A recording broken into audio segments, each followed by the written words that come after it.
Hello, beautiful souls. I'm Jenny Aiello, and this is With Love, Jenny, a podcast where we meet ourselves right in the heart of our vulnerability and authenticity.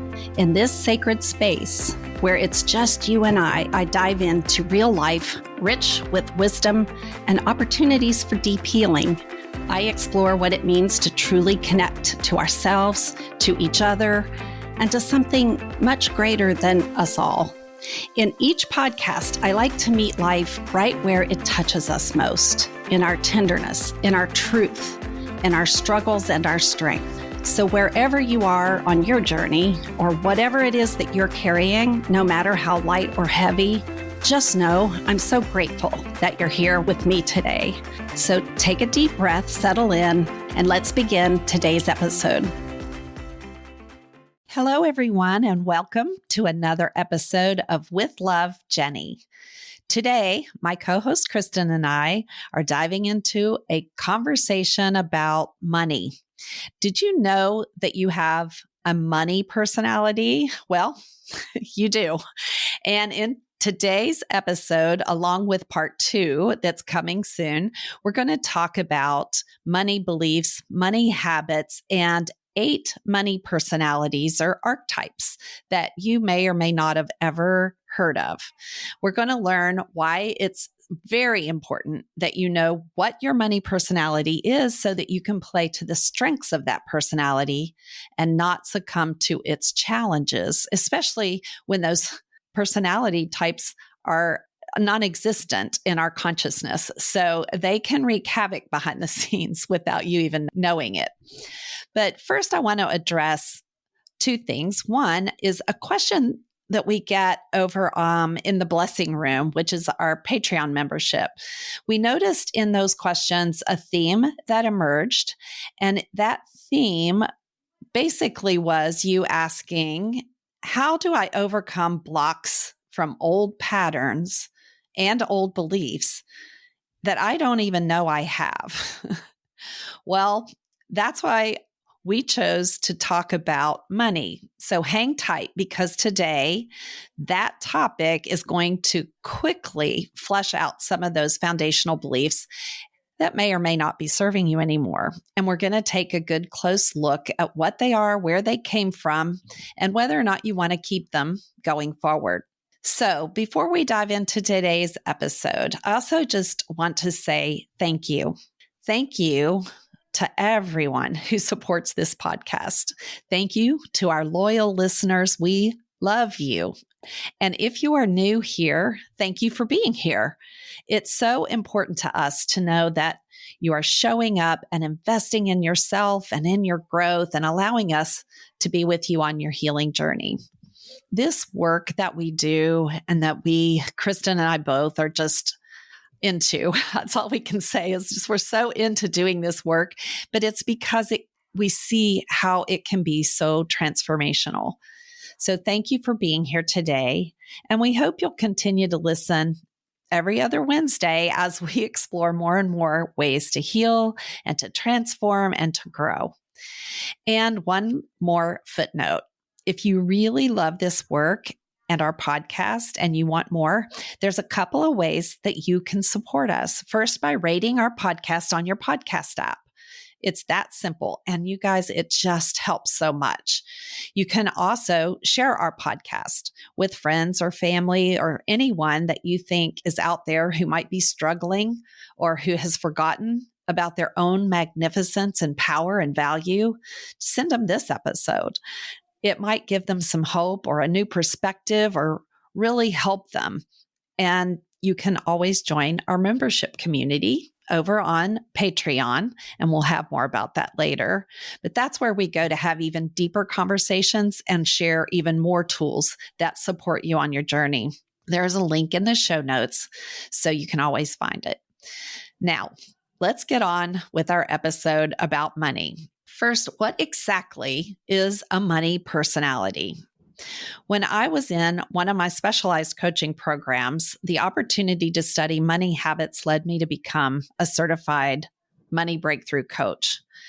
I did this not because I wanted to be a money coach necessarily, but because I needed one.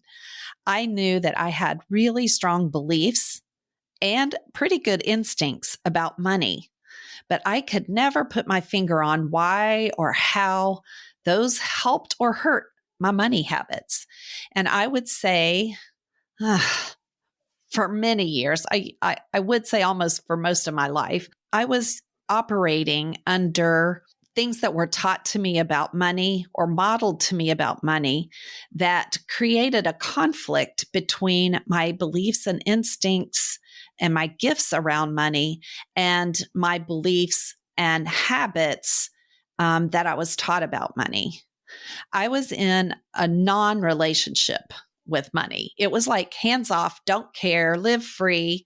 There's always going to be enough somehow. So why bother counting pennies? That was me. Well, as you can imagine, that strategy wasn't the best strategy. And some ways it actually worked. But in the midst of all that freedom and detachment from money, I did have some strengths, mostly because my dad sat me down and taught me how to budget when I was in high school. And not just how to budget, but how to thrive because I actually had a budget. He taught me to respect money. So when I was in college and I actually had expenses, that budget became a tool for me and not just an annoying hindrance. So in this certification training, Kendall Summerhawk, who's the guru behind all things money, Kendall told us that how we do money is how we do everything.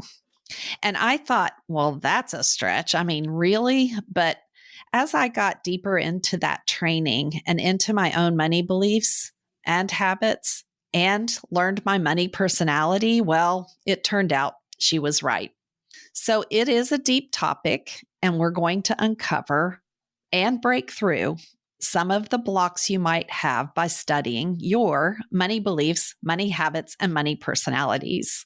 So before getting into the 8 money personalities, let's take a deeper look at your money beliefs. So first, I want to have Kristen and I talk about just some statements that you may or may not have heard before. And I'm going to start it, and Kristen's going to finish the sentence. And I want you listeners to see if you answered the same way Kristen does. And we're going to go through that, and then we're going to talk about it. All right. Are you ready, Kristen? Yes. I feel like I'm on Family Feud. Yes, it's like that. Okay. And the lightning round at the end. I know. It's that. It's how many people have the same answer. Okay. So, all right, here we go. Money doesn't grow on trees. Yep. Money is the root of evil. A bird in the hand is worth 2 in the bush. Yep. Is that right? You got it. A dollar saved is a dollar earned. All that glitters is not gold. The best things in life are free. Money can't buy happiness. Cash is king. I learned that from my sister. Yeah. Yep. Time is money. Always save for I can't remember. A rainy day. Oh, rainy day. That's right. Okay. So to our listeners, how many of those did you know? And where did you learn them? You heard, Kristen, you said your sister taught you cash is king. Tell us a little bit about what that lesson was about. Well, it wasn't a lesson. Well, she was giving a lesson to my son when she gave him cash for his birthday. Oh. And I think what she meant by it was because she did the whole Dave Ramsey thing is it's better to spend with cash so you know what you're spending. Does that make sense? Okay. Yeah. So we're all like, when I asked, I don't know how many of those I gave you off the cuff, you answered almost all of them exactly the same as I would have. And I probably would imagine most of the people out there were saying the same answers, right? Where did we all learn these phrases? Are you able to identify a person or a place or a time when you go, oh, like what Kristen just said is when my sister gave my son Cash for his birthday, she said, cash is king. And so I heard it, right? Where'd she hear it? It's something that's been around for generations, probably. Some of these have been around for a long time. Some are quotes from Aesop, some are that ancient. But we grew up with money phrases like that being taught to us. Does that make sense? And it shapes how we form our relationship and our money habits. So if you think about how do I relate to, how do I manage my money, we're influenced by those kind of external factors that we don't know if that's really what our authentic money style is to operate from that. So you might be operating from it, and it could be in direct conflict with your money personality.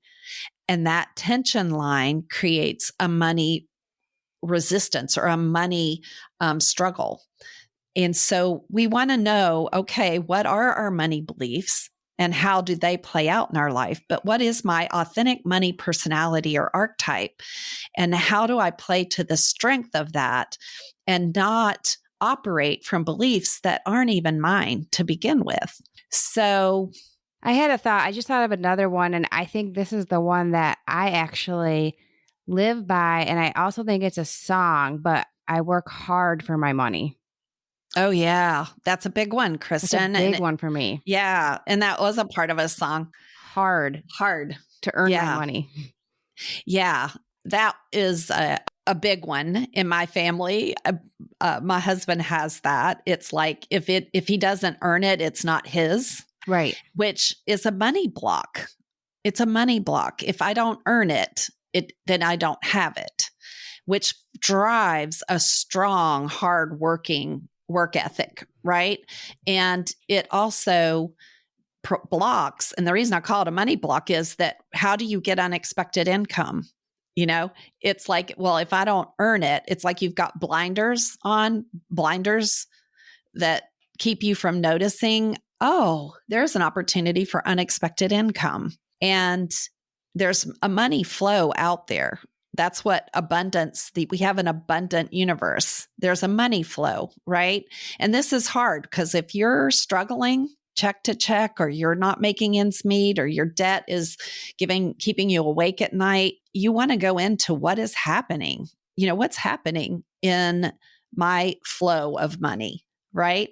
And that I got to work hard for my money means I got to work harder for my money if I don't feel like I have enough. And then we start driving ourselves into the ground with work. So that's a great example, Kristen, of how our money beliefs bleed into everything that we do into our life, right? So I grew up with two parents who lived and served in World War II and experienced the Depression. And they had strong money beliefs about not spending too much and not having enough.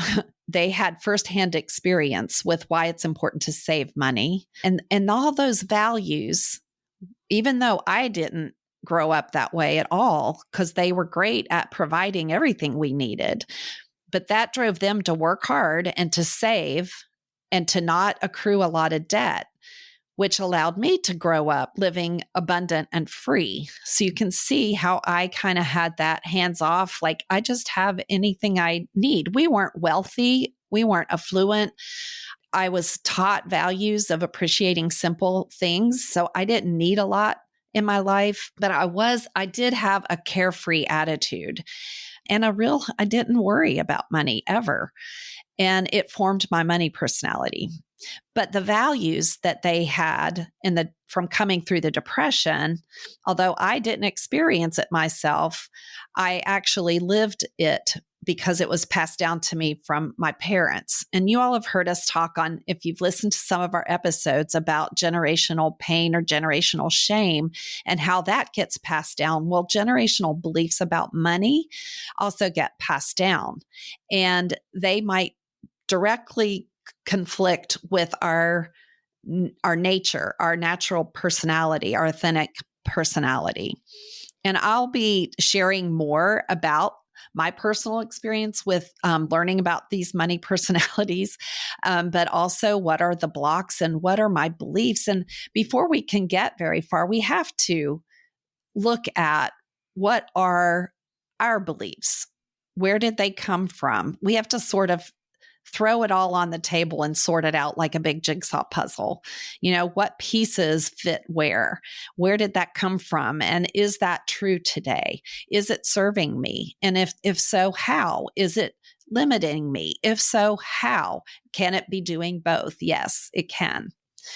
So I'm going to share, we're going to start with just 8 questions that our listeners, I want you to really, if you can, write these down and journal about them or explore them. Or if you're driving along or walking, pause and just think about it. Think about these. And I'm going to ask the question. And then, Kristen, I'd love for you, if you can, to share the answers for you in these questions.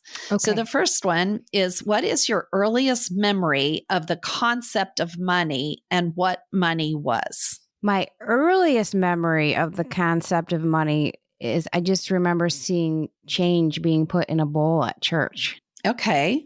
So if I really think back, I mean, I was told throughout my whole childhood, money does not grow on trees.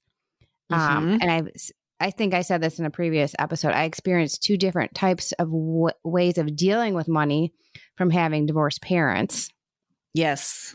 So I have confliction with money. Okay. So you were, yeah. And that's what's important to recognize. If we go back to that phrase, how you do money is how you do everything. Everything in your life might have some form of conflict of, I want this, but I need that. I feel this, but I experience that. Like I really like that $60 shirt, but I'm only going to wear it one time. So I'm going to get this $10 shirt at Walmart. Right. I'll feel okay with that. Right. So the bargaining of how you do money, it's getting the value. What is the value? It's more valuable for me to save $50 than to feel great in the $60 shirt, right? But then there's the other part of it where I will never even look at the price at the grocery store. My money goes to the Harris Teeter. Right. But growing up, we couldn't buy like that.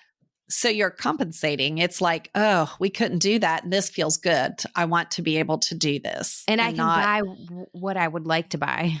Right.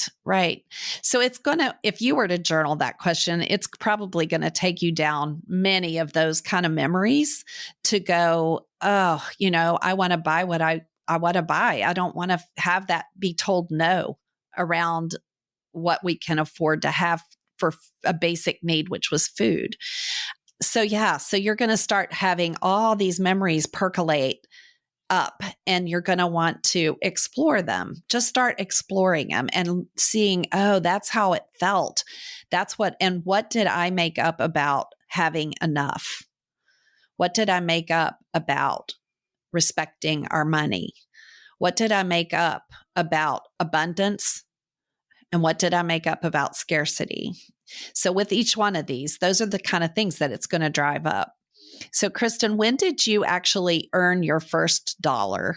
Well, I tried out babysitting before I could actually get a job, and it really wasn't my thing. But that's when I really earned it. But I think when I felt like I truly earned it, as soon as I turned 16, I went and got a job as a hostess. And at that time, we got tips. So I was getting cash tips. And my dad said to me, if you can raise half the money for your first car, I'll pay for the other half. Awesome. So I would come home every night that I worked and count out all my cash on the carpet and line it up. I remember this. And as soon as I had $1,000, which kind of dates my age, I'm like, Dad, let's go get that $2,000 car. Right. And I was so dang proud of myself. Yeah. And so then it's like I earned it, right? But you were also matched. You didn't earn the match. Or did you? Did you have to somehow earn that match? The other side of it? Uh-huh. No, that was a gift. It was a gift. And so you learned how to earn it, but also receive. So you didn't create a money block about, well, I didn't earn that. I have to earn all $2,000 and buy my own car. Like you didn't block that gift. Right. And so that is that example of how it could have gone either way, right? Like if you were not taught how to receive from that, it felt good. That felt fabulous, but it also felt equally as good for you to earn that money and not just be given the car as a gift of having not contributed. So there's a lot of lessons. Into my adulthood, when we bought our first home, we put a lot of our hard-earned money into it, but we also were gifted some money, and it wasn't hard to accept. I mean, it helped us get our home started. Yeah. And I didn't have a problem with that. Awesome. So these questions bring up, again, all these beliefs, and you get to look at how well do I receive? How much do I give? Your first memory of seeing coins in a bowl or, a plate, offering plate at church, taught you something about giving, and it might've been a confliction. Like we can't afford food, but we give money to somebody else, like what did that feel like? What was that thought as a child? Those concepts are just really hard sometimes. Well, and from being a waitress for over 10 years, my husband can get a little like, what did you just tip them? Like I tip well. Yeah. Yeah. I know. Right.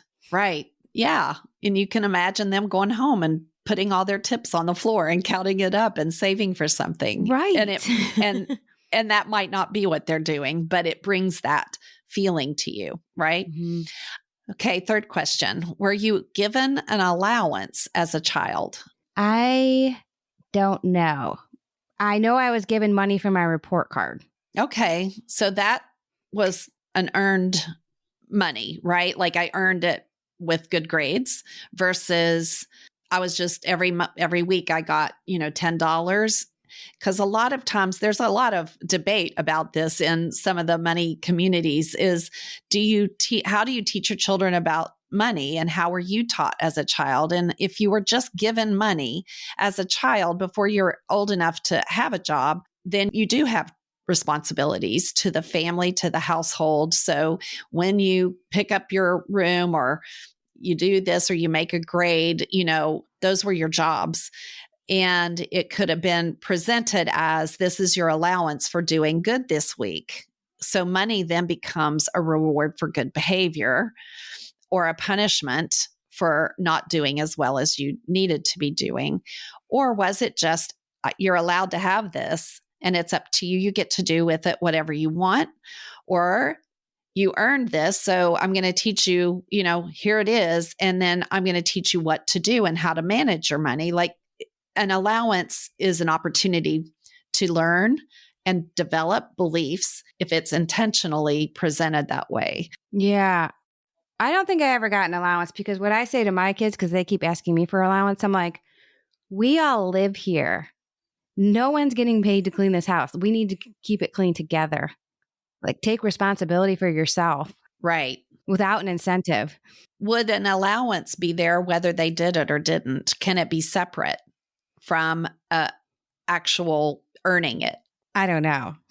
Yeah. Well, you weren't taught that. Yeah. It was a conditional exchange, for behaviors. And you're like, well, I'm not paying you to do what we do around here as a family. Right. Right. But if you don't give them an allowance, then how is it that they will learn about managing money and building a healthy relationship to money? Yeah, I get that. They get a lot of money for birthdays and they manage it and save it because they know they want something big. Yeah. Like so they're learning. Wants another gaming screen. So he just keeps putting money away. Yeah. They're learning, right. and however form it takes, that's what you want to look for, whether it's an allowance or how they use birthday money, it's that, but it is teaching them, you're teaching them and the value of we all are a family. We all take care of our home isn't something that's connected to being paid for living responsibly. So those are great. Those are in alignment for you. Next question. What was your first job and how old were you? You already answered that one.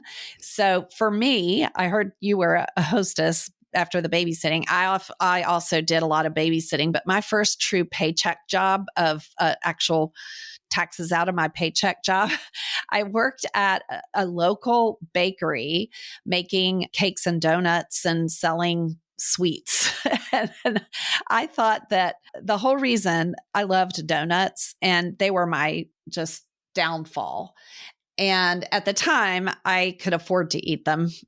So I don't know why I was worried about it, but someone said that they would, like, if you worked at a donut shop, you'd never want to eat them because you get so sick of smelling that sugary smell all day long.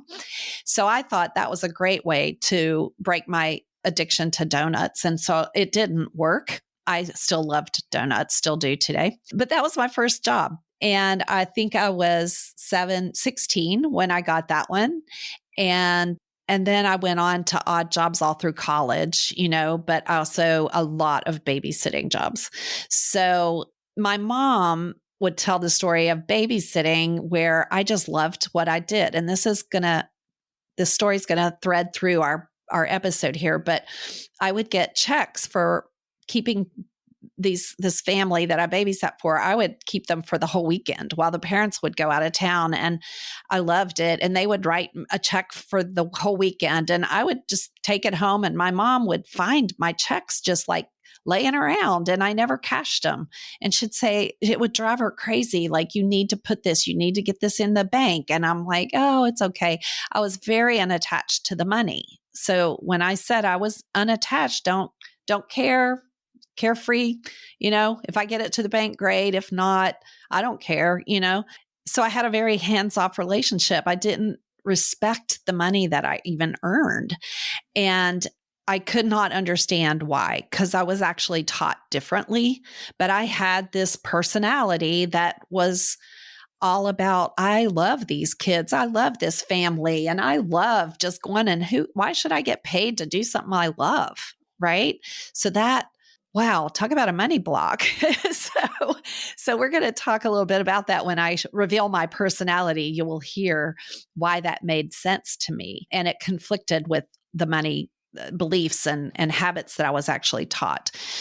Kristen, you also sort of addressed this one. And I have, whether it's because your parents are divorced or just because they are very opposite, would you say that you grew up in a home that felt abundantly blessed or one that felt operated in scarcity? Scarcity. We had to get food from the church, presents from the church for Christmas. My mom put everything on credit cards. At the end of every month, she would sit down to pay her bills with her checks and say she feels sick to her stomach. Yeah. And so that would create what in you? Well, I do save money. We always make sure we have like a financial advisor. We put money away every month for the school, for the boys' college, because my dad paid for my college for me. I want to be able to do that. We have a healthy savings. Like, I am very cautious, even though we do spend. We also are very conservative, but I'm not I need a name brand anything.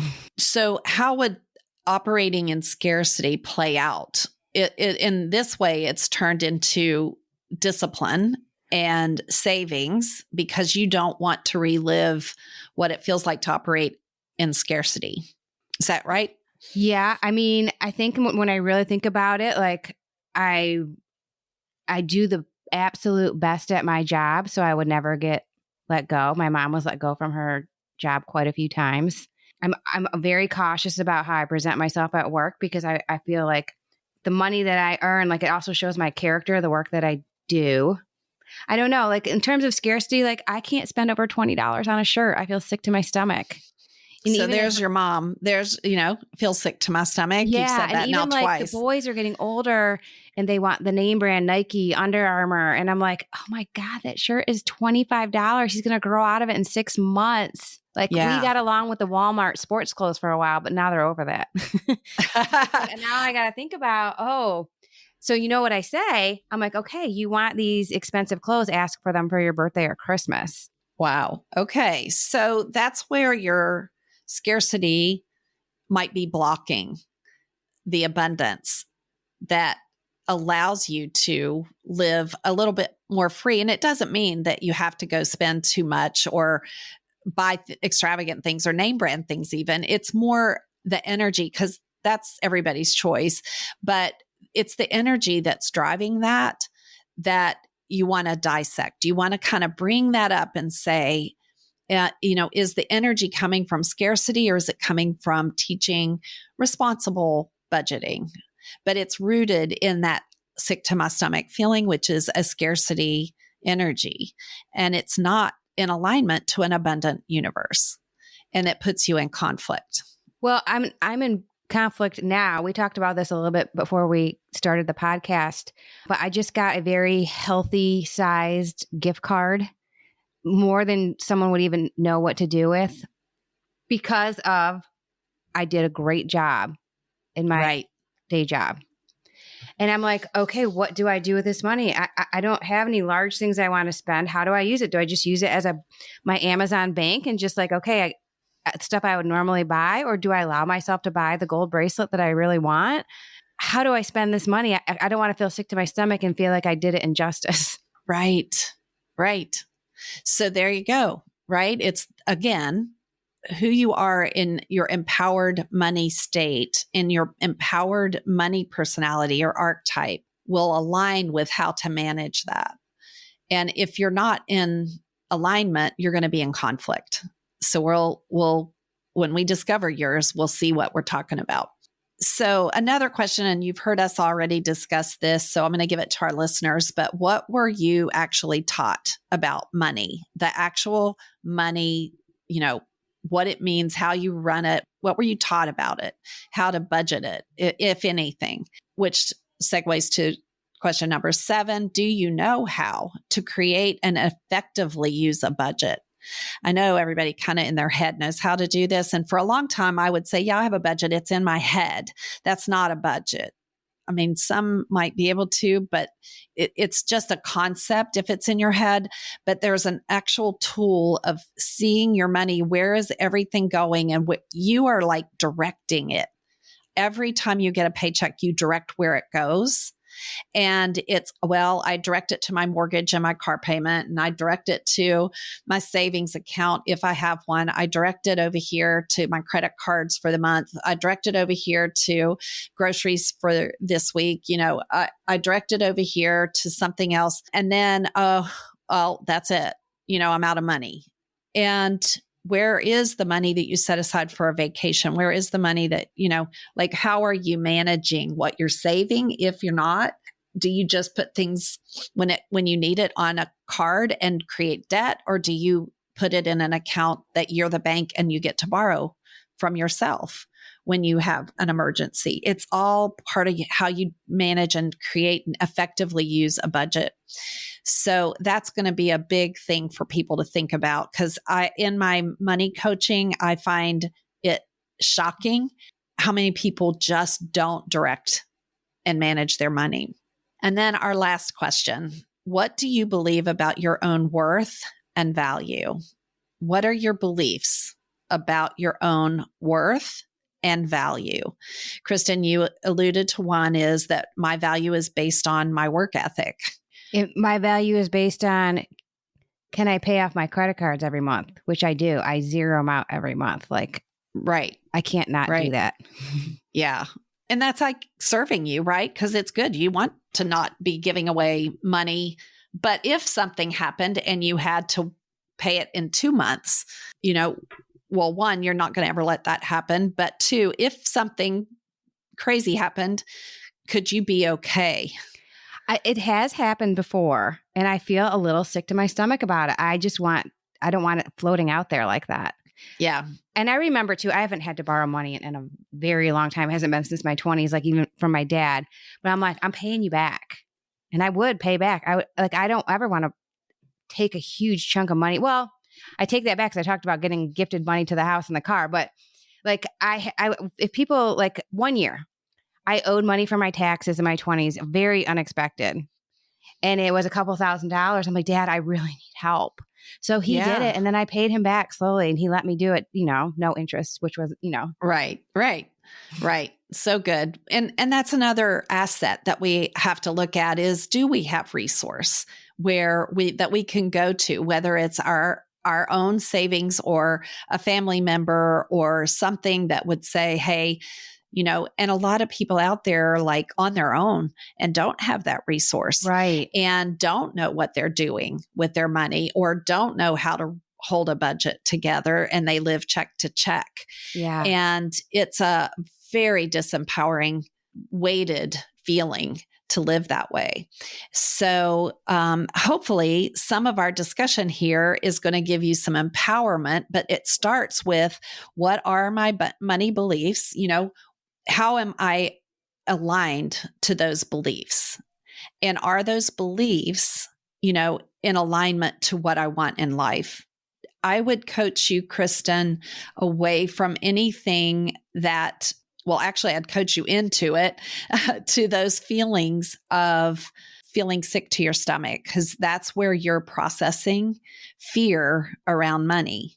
That's not a freedom and a confidence and an empowerment around money. It's a sick to my stomach feeling that you're avoiding through a habit that prevents you from addressing what I would say is a toxic belief that's not serving you. Well, and like, I drive a 2012 minivan that I have had no car payment on for 5 years. And that allows me freedom, because my husband told me that car payments are over $500 a month now. I'm like, what? I'm like, I never want to pay that much for a car. The last time I had a car payment was $350 a month. Right. But, we are very, I hate using the word blessed, because I don't know.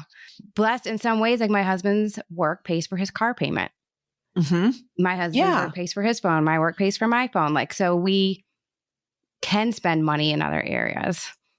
Right. And that's what happens, right? Like, okay, so those expenses aren't part of our household budget. And what we can do is can you take that and say, okay, there's extra. That's what we're going to save it, or we're going to buy the kids special outfits. It's, well, it's allowing us to put in big chunks of money to their college savings. Right. Which again is in alignment for probably both of you are in that same personality, that having money saved helps you not get sick to your stomach so much. Right. Unless if you pull it out of that to use, you want to be able to enjoy it and have confidence and faith in it, that you will put it back, that there will be enough. In my childhood, I lived on a 30-acre farm. We had a garden. We had cattle.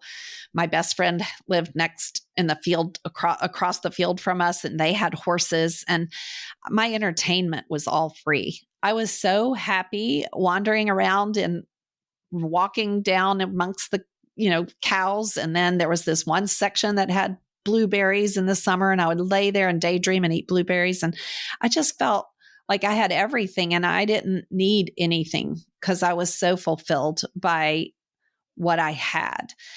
And that was I feel so blessed to have that be the experience around abundance or scarcity. Like, I didn't feel scarcity, but it didn't prepare me for, well, I can't live here forever eating blueberries and laying in the field and daydreaming. Like, life went on, and I have a house and a car and kids, and, we got to pay bills now. And so I did have the gift that my father taught me about how to think about and plan for and budget. But I also had a really strong, I want to call it my GPS, for a belief about money that really shocked me, that I didn't come upon it until way past a career opportunity. Like, I I didn't even pursue a big career because I wanted to be a mom. That was my career. I just wanted to raise a family and be a mom and have a whole lot of kids. So I did. I had 5 children, but I also knew I wanted some side gig. So when I was a child, my side gig was babysitting, and I would have cash if I cashed the check, And as I was being a mom, now babysitting, basically raising my children, my side gig was a way to have that cash, right? And it was always considered a side gig. I never took it seriously. I never did anything. I did all kinds of interesting things. I typed for a private investigator. I helped.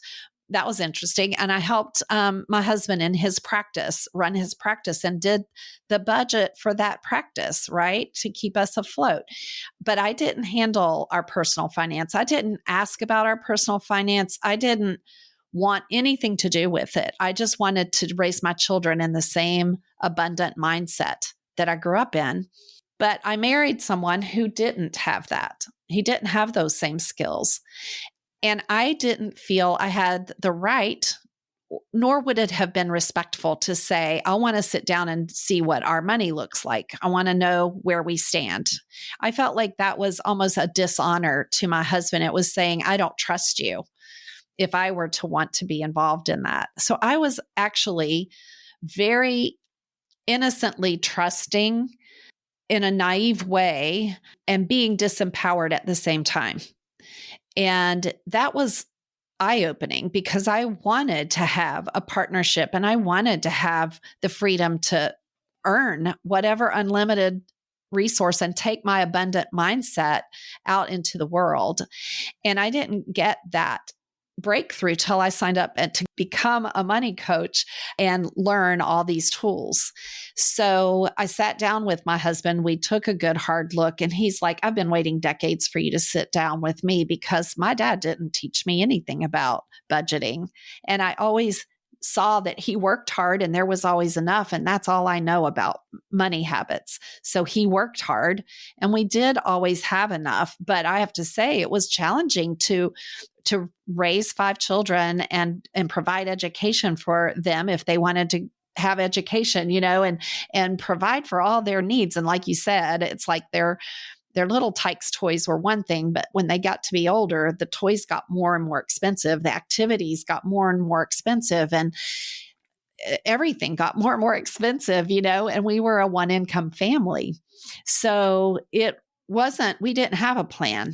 We managed somehow to come out okay. And I want to say it probably came from both of us always having an innate belief that there would be enough. And that's a hope. Hope is not a strategy, but that was kind of what our hopeful strategy was well, I don't know, eventually we'll get there. Maybe we'll be able to retire one day and be okay, Well, I think too, like when you watch a lot of people that I've observed have told me that their struggle through their 20s and 30s, we had to do whatever to make ends meet, but now we're in our 50s and look, we're flourishing. Like I've seen that happen a lot. So it's like, okay, I can get there. Yeah. Yeah. But if we're not talking about it and we're not bringing it into focus, and let me say this, if you're in your 20s, bless you for being here and taking on money now so that you have a strategic plan.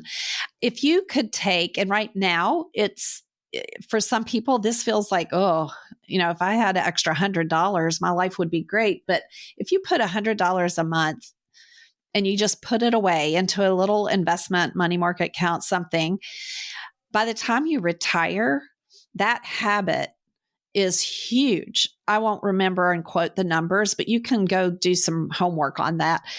The younger you start learning how to put it away, and that's not including like, this is my savings for college or my other savings for emergencies, but just I don't even see it. Sock it away aside from your retirement account. Like that adds up. If you're in your 30s, you're just building a career and getting started, have a plan. If you're in your 40s, yeah, we can still do it. We're doing it, right? Like by the time we get to our 50s, we can be in a great space. I will say that we didn't get started in a conversation about our plan until we were both in our late 50s, early 60s. It's never too late. What we can still do is phenomenal. It's abundant out there, you guys. So it's your mindset. And you know what? Society teaches us that. It's like, well, you only have till 65, then you have to retire and that's it. Well, nobody says that. That's not true. You can work as long as you're bright and healthy and functioning and find something you love doing, do it forever. That's how I feel. I love what I do. I can't imagine stopping, but it's never too late. And your mindset about what it's going to be like in your 60s or in your 70s. And there are really hard truths about that and things that I was taught about taking care of my parents at end of life and knowing we had resources to do that was really a gift to me that my dad had planned for and Bob's parents planned for. And so that was a gift. But have we planned for that? And it was not until, I don't know, in the last 10 years that we sat down and said, what do we need to do so that we have resource, right? So you're never too old to have these money conversations. You're not too late to the game. Yes, it's great if you can start early, but if you didn't, it's never too late. You can change your mindset. You can shift this into an abundant way to think and in a way that allows you to enjoy life. So that's why this is so important and why we like discussing it and getting into what are those early childhood things that I was taught? What are those subconscious programs that are automatically, I knew the answers to those sentences that we did, that little fast Family Feud exercise at the beginning of where did I get those and how are they operating in my life? And then what is it that is my money personality? And that's this next piece is golden. I'm going to go through some of those with you. We're going to dive into those in our next episode. So you'll have to come back in 2 weeks and listen to part 2, where we actually go deep into the 8 money archetypes. But I want you to spend time between now and then talking about what did I learn about money? What do I now operate? How do I operate? How does how I operate work with my significant other if you have one? Because money is one of the number one ways people walk into the door for my coaching and into therapy offices. Money is a big, big cause of conflict in relationships. And understanding and playing to your strengths rather than thinking you both have to be the same. If you have the same money personality, then it can be less conflicted, but it also can be huge blocks because you don't have anybody rocking the boat of limiting beliefs. Yeah, I'm thinking back, it's making me chuckle, and I tell the story and I think Chris hates it. But when we first started dating, he told me he would wait every 3 months to pay his phone bill until they finally said that they were going to shut it off, and then he would pay it. And I was like, oh no, I guess I will be doing the finances in our relationship. And I'm laughing now because I didn't really think about it back then, but my wedding was literally less than $15,000. Like, I was very studious with the money that was gifted to us. It was $13 a head. We did a pig picking. It was outside, but it was fun. And you know what we did with our wedding money? We paid off our credit card debt. Like in our 20s, we both went wild on our credit cards. But it's like at some point I knew I was going to be an adult and I was going to have to deal with this. And we got out of debt, and we're like, okay, we're not going back there. Right. Wow. That's awesome. That's a fun story. Yeah. Like, I guess I'll be handling our finances. Yeah.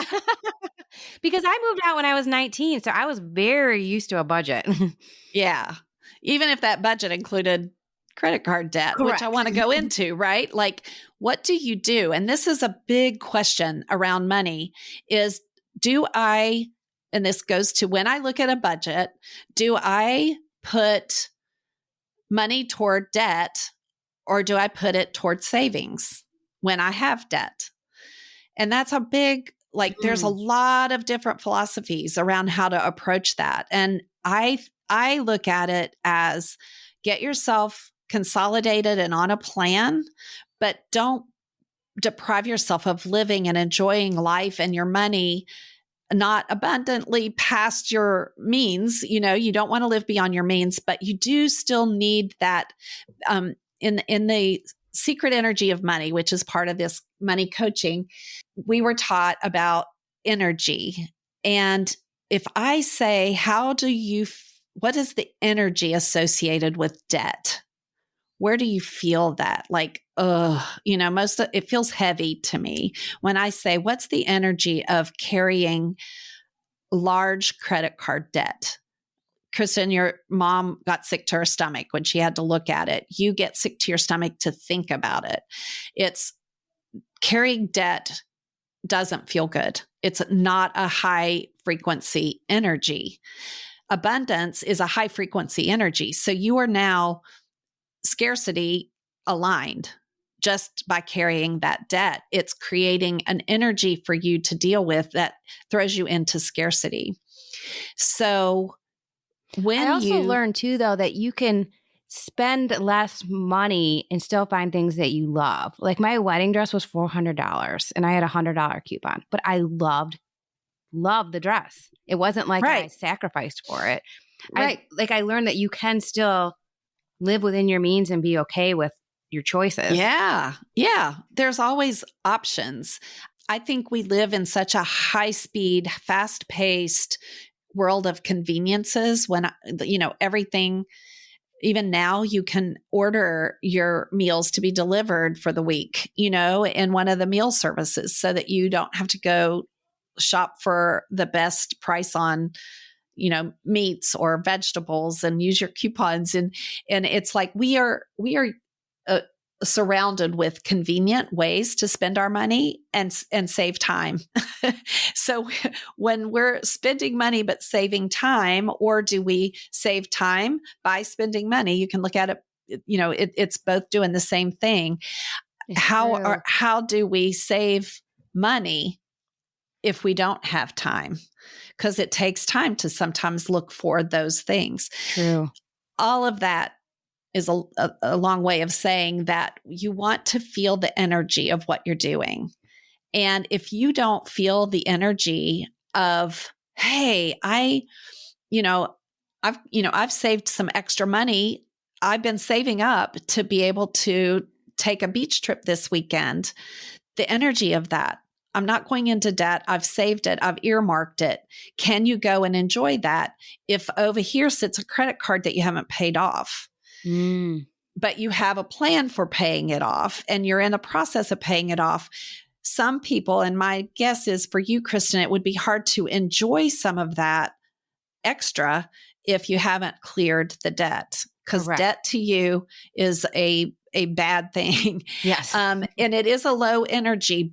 So for people that are carrying that, but you might not ever live, you may never have a vacation, you may never have any enjoyment or pleasure for 5 years while you're paying off debt.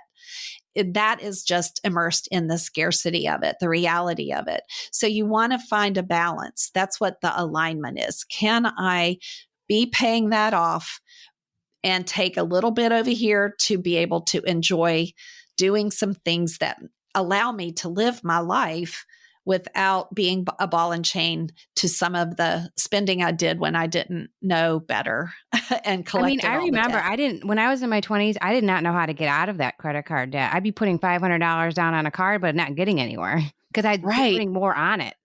Right. You'd spend more and it was going to all your interest, and minimum payments, which was a big trap, was like paying $11 toward the balance and the rest went to, the interest. And you're like, oh, I thought I was making my payments every month, but it was actually growing.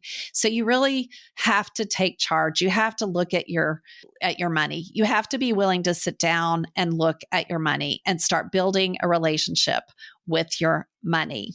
So we're going to wrap up. I do want to invite you over to Patreon, where we're going to talk about the 8 personality types there. I'm going to be giving it's a survey. It's a questionnaire that you download, fill out, and add up. It's going to reveal your money personality.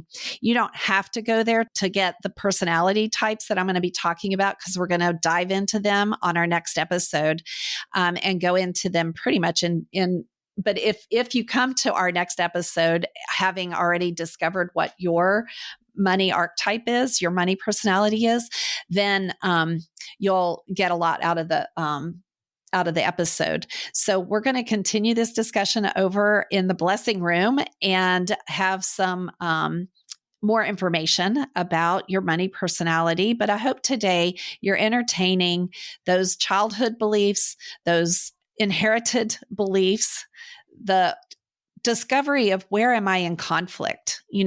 What makes me not sick to my stomach, and how am I living from that, and how might it be limiting me? Where is the place that I process? Do I let my stomach get upset when I realize, oh my gosh, I just had a setback, a financial setback? Where do you get your strength and your empowerment when stuff like that happens?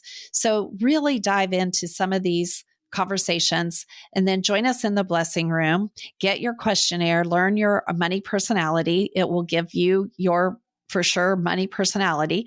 And then join us at our next episode, where we're going to go into those 8 personality styles, their gifts and their challenges and their strengths and alignments, so that you play to your strengths and you get in alignment with your own personality. And I promise you, it helps you thrive. It really does. It opens up so much. And I hope so much has already opened up for you just in our conversation today. Money is a topic people tend to avoid. When I said that's what I wanted to talk about, Kristen's first reaction was like, oh, I don't like this. But it's so rich and full of insight about who we are and how we operate. It's getting into our own operating system, hands down, like no other. And when you look at how you do money and what that operating system looks like, you absolutely see why how you do money is how you do everything, because it's your operating system. So I hope you've enjoyed today. I hope you go look at your bottom line. Go discover what are the things in my net worth, like what is my money situation and how well am I doing with that? I just want to reiterate one thing that Jenny just said, because I really wanted to hit home with you. How you do money is how you do everything. Like, let that sink in and really think about it, because that just hit me super hard. It is. I mean, how do you budget your time? How do you budget your energy? How do you, if you've overextended your energy, do you get sick to your stomach? How do you do your relationships? How do you do negotiations? When you start bargaining with people or ideas or things, that's how you do your money. Bargaining is going to be how you bargain across the board. And we're always negotiating inside our mind. We're always looking for ways to justify an expenditure, whether it's to justify it because it defies what you were taught, or justify it because you don't want to be sick to your stomach. You're always negotiating. So we'll be discussing more about that. And I want to invite you to do some journaling between now and that next podcast, and really look at how hard is it for you to get into the relationship with money, and what does that look like? And mostly, would you say in a very honest way that you operate truly from abundance or scarcity? And that's a real big insight to have. So always, always, always, thank you for being here. Thank you for hanging with us. Thank you for exploring this amazing topic and letting yourself discover those hidden beliefs that may or may not be serving you. And this will definitely dredge them up if you journal enough and talk about it enough. So see what you come up with over the next 2 weeks, and approach the topic of money always with love. Take care. Thank you so much for being here with me today. I hope you found a spark of wisdom to carry with you, and maybe even a deeper invitation to heal and grow and transform through your own beautiful story. Or maybe this episode made you think of someone who could use encouragement. And if so, I hope you will share it with them. If you'd like to learn more about working with me or attending one of my healing retreats, coaching programs, and other offerings, you can visit my website at jennyaiello.com or email me directly at jenny@jaiello.com. You'll find all the links in the show notes. If today's episode touched you, it would mean the world if you would leave a review or share it with someone who might need it, or just reach out and let me know how it landed for you. I'd love to hear from you. I'm building something special here. Real stories, real life, real connection. One episode, one heart, and one story at a time. As always, with love. Oh, and this is the legal message, but mostly a message from my heart, and I just need to share this with you right now. Please know this podcast is offered solely for educational and entertainment purposes. If you find yourself triggered due to anything that was shared in this podcast, please seek professional help. This podcast is not intended to be a substitute for mental health services. While I am a professional life coach, I am not a psychotherapist, nor am I a mental health clinician.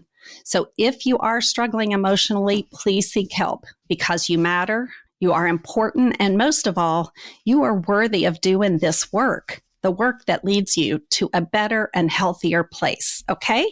All right. Thank you. And please always make enough time to take care of yourself, and do so with love.